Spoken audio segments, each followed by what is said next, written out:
What's going on, everyone? It's Liam Neild, back again with your Man U review for the first match of our hopefully lengthy UEFA Champions League campaign of the 2015-16 season.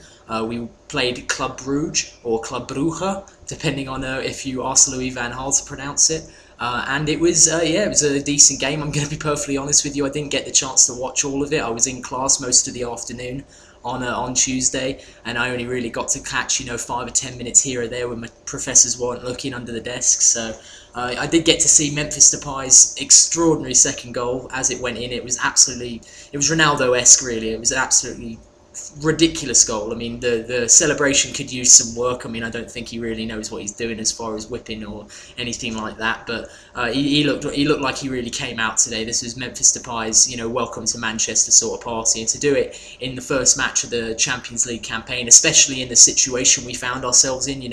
We conceded a freak own goal inside the first 5-10 minutes. I was sitting in class thinking, you've got to be joking, when that score alert popped up on my phone. I thought Michael Carrick was very unlucky. It was a double deflection in the end. One deflection off a Bruges player and then a deflection off Carrick, and there wasn't much Romero could have done about it. But Memphis really took the game by the scruff of the neck and got us out of jail. I mean, his first goal was sublime, and it was the epitome of composure and just skill when he managed to have the close control. And you could sort of tell he has that kind of vibe about him, the vibe that a number 7 at Manchester United should have. He intimidates his opponents. None of the Bruges players wanted to get anywhere near him when he got in the box because they were so afraid of what he would do to them and how stupid he would make them look. And ultimately he just had so much time he probably took 4 or 5 touches in 2 seconds before he put the ball in the bottom corner, and that was just the first goal. That was him just warming up. His second goal was absolutely sublime, as I've already said.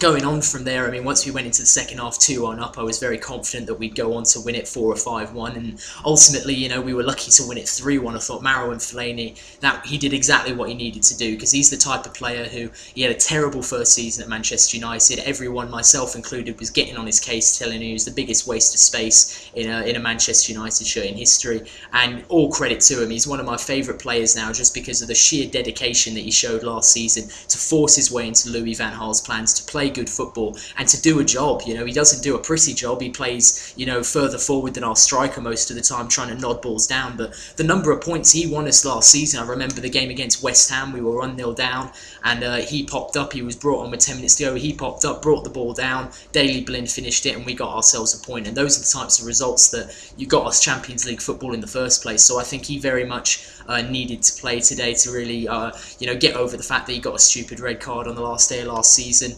and really kind of show that even though we've bought heavily in the position that he plays in, if you think about, we now have Schneiderlin and Schweinsteiger on top of Carrick and Herrera, and Herrera can't even get in the team, let alone Marouane Fellaini. So knowing that he could come on and do that job and get the goal that really we needed, because it changed the entire complexity of the tie when he scored that.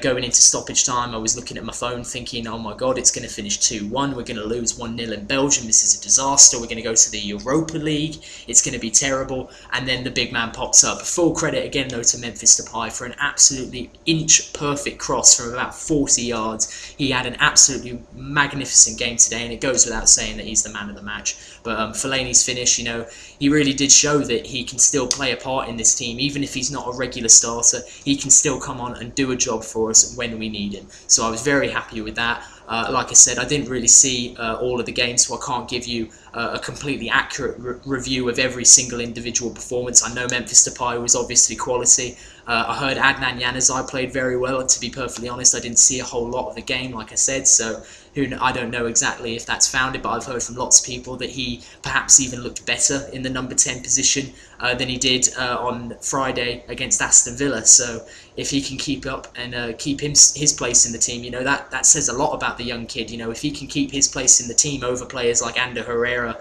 and Ashley Young, and even Juan Mata potentially, in certain situations, he's really stepping up to fill that void that was left by Angel Di Maria. Just a quick thing, we had all that nonsense over the Pedro transfer, and just now that I'm done with my review of the match, just want to give my 2 cents on that. First of all, I think it is completely ridiculous that the papers are claiming that we were snubbed by Pedro. To be perfectly honest, I think if we really wanted him, the deal would have been done weeks ago. I do not think this is any sort of blunder on the part of Ed Woodward or Louis van Gaal or Manchester United Football Club. You can call me biased, I don't care. I really don't think that that's the case. I don't think that we offered him a fat contract and agreed a deal with Barcelona and he said, no, I'd rather go live in West London. I'm not saying he wouldn't have done that had we done it, but I do believe that all the papers that were linking us to him, I think we were definitely, we were in for him at one point. We were trying to negotiate a deal for him, but I don't think Louis van Gaal was ever 100% sold on him. I think that Ed Woodward and the fans and the board in general just acknowledged that we needed someone to fill that position now that Di Maria had gone. And I don't think Van Gaal was really considered that we needed to fill that position. You know, with players like Januzaj who are now stepping up. You know, we've got players like Jesse Lingard to play there as well. I mean, I'm not saying we don't need to strengthen in that position. You know, now the rumour is we're in for Sadio Mane, which, I mean, sure, okay, I doubt he's going to leave Southampton because Ronald Koeman's not going to let anybody else go. But, you know, with that being said, I just think the fact that Pedro's gone to Chelsea, I really couldn't care less. Obviously, if he ends up having a blinding season, people are going to act like he's the difference between Man United, you know, getting where they want to be and where we ultimately end up. But I really don't think that Pedro is any kind of massive miss. You know, obviously it would have been good to have another player in, but really I couldn't care less that he's not come. The fact that he's gone to Chelsea, you know, good luck to him. I mean, we saw how that worked for Juan Cuadrado, so maybe he'll end up, you know, moving back to Spain in the coming year, or maybe he'll come to Old Trafford later on, but I don't know.